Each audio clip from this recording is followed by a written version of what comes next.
Hola amigos, episode 8, Sweatshop Book Club. This week we have CEO Strength Coach by Ron McKeefery. This is one of my favorite books. We are departing from the anatomy that we've been looking at in previous episodes, psychology, bioenergetic demands of the sport, the human organism as one that pertains to adaptations of stress and the stimuluses thereof. We're getting away from that. We're going into more anecdotal, salient, digestible storytelling, as well as factual things that you can take and use immediately, whether it's right now, today, or tomorrow. I really like how Coach Ron writes. I really like his voice within this book. Stylistically, for me, it digests really, really well. And there are a lot of really, really good points in this. There's 4 sections. The first section is entitled Section 1, My Journey. Pretty interesting to start out just to see where he was at playing college football, and then really trying to hone in and go headfirst into his goal of being a strength coach with an NFL team and a high-level, collegiate team. So turned down some stuff with the Kansas City Royals as like an internship with their baseball team. Ended up working with the Tampa Bay Buccaneers, and then the story goes on and on and on. This section of the book is fantastic because it goes over a lot of the things we would normally see within a standard nomadic strength coach life. We're bouncing from city to city, the family's involved, there's children involved as well, there's a half-brother involved as well. So a lot of different moving parts, a lot of wrinkles that is managed really well. And again, going back to the stylistic approach of this, I really like how he writes, I really like his voice within this. You have to excuse me, I have a what is that, a cricket? Grasshoppers don't chirp, right? But a cricket, I'm really close to being outside. It's a sweet kid, right? I give him a big break. But section 2, we're looking at the technician. Section 3, the manager, and section 4, the entrepreneur. So it's kind of an evolution and a progression through what we normally see within a strength coach. Usually you're a strength coach, and it could be a cannibalistic, outlook of where we are within, okay, we're here, we're trying to get to the next level, better job.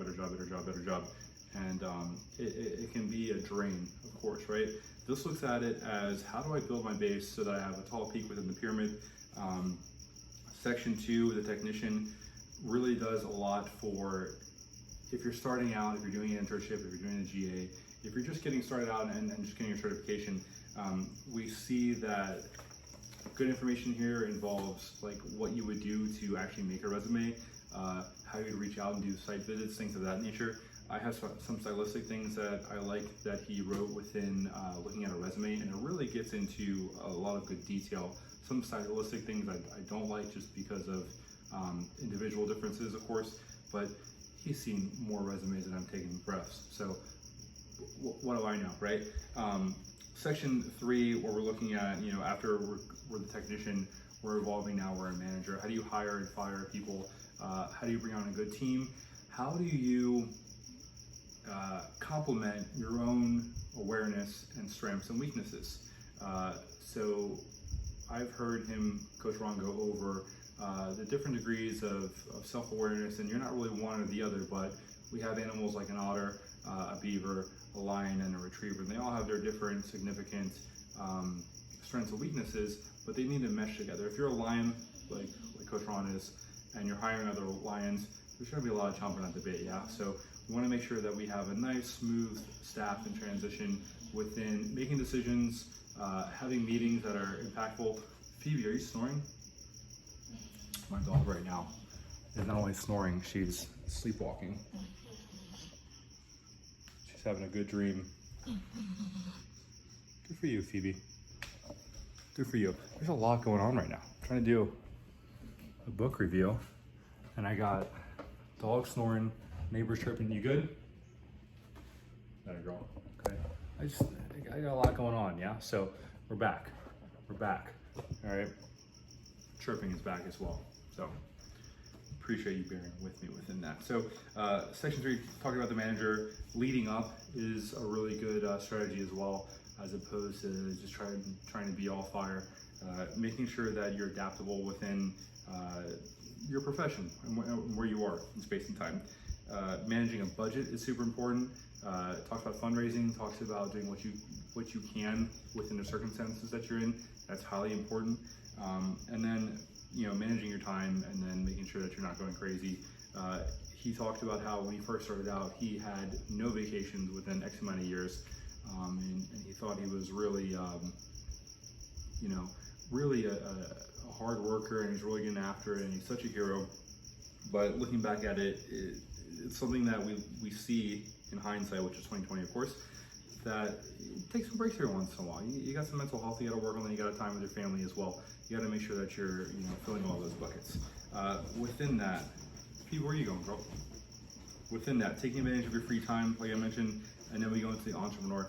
I like this section because it starts off with the chapter 16, Inc Yourself, INC, right, as an incorporation.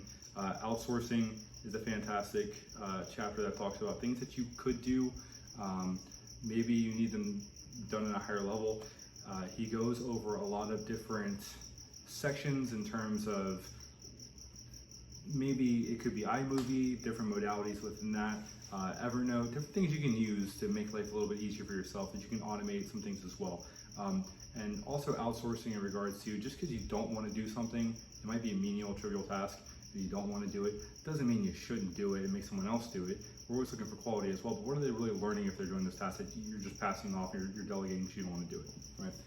So productivity is fantastic as well. That talks about having meetings that are, whether they're daily, weekly, monthly, within a curriculum of strength and conditioning. You want to make sure that you're touching base with your different coaches, your staff, as well as the head coaches too. So just going over what you've seen and starting off with the big stuff first within a meeting, as opposed to leaving at the very, very end, to make sure that your staff is intrigued and who you're in a meeting with is intrigued to start out.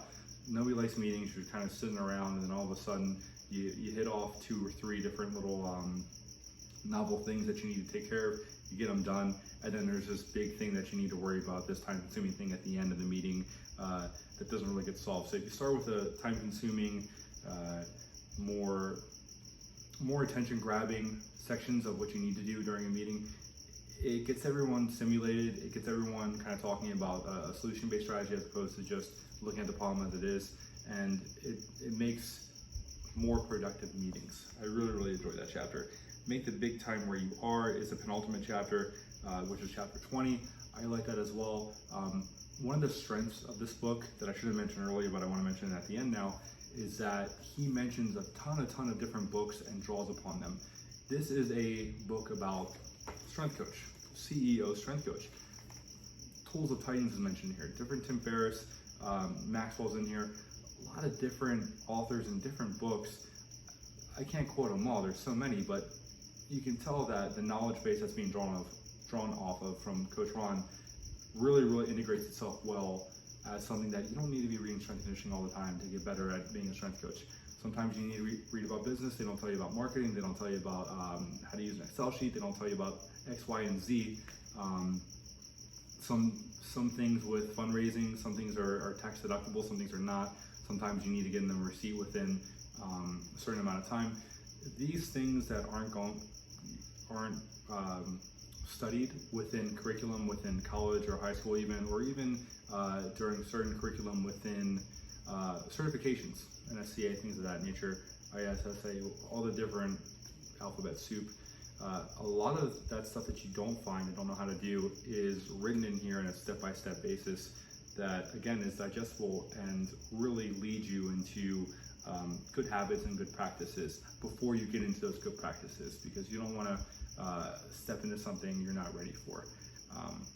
You should be challenging yourself, and this is part of the book also, in a couple of the stages where you should feel like you're a little bit unready to step into that next phase, but you should have good practices and systems already set up so that when you get there, it's manageable, right?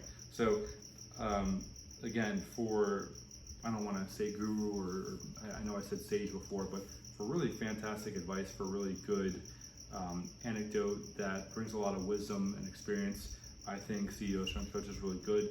Next on the docket is the book, I forgot what the title is, again by Ron McKeefery, about 99 different strength coaches have anecdotes as well, and they talk about all the different things that they've learned and good stories from them. So I'm really looking forward to that book. That one's a little more thick. This book ends up being, how many pages is this? 294 pages, including the reference. One thing that is really cool too is that there are QR codes in here. So if you want to look something up that is mentioned in a previous chapter, you can look it up within the QR code. I'm going to find one here so you can see it. Obviously, if you know what a QR code is, nothing crazy, but I've never seen QR codes in a paperback book for something that you can scan and look over later. I think that's really cool. I also think that one of the things to end with here is I'm pretty sure he published this himself. There's a couple errors in here and grammatical stuff. It's not important. The message is the message.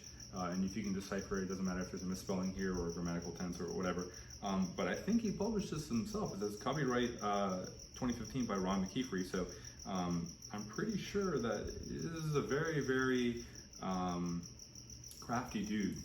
I will say that. He gets a lot done. He has a lot of cool systems. And on his YouTube, there's even an entire program for interns. So always providing value. This has been one of my favorite books so far. This is a book that in my free time I'm always going back to try and finish. And now that I finished it, I can kind of chew it over for a little bit, digest it again, and say that, man, this is a good book and you should definitely get it.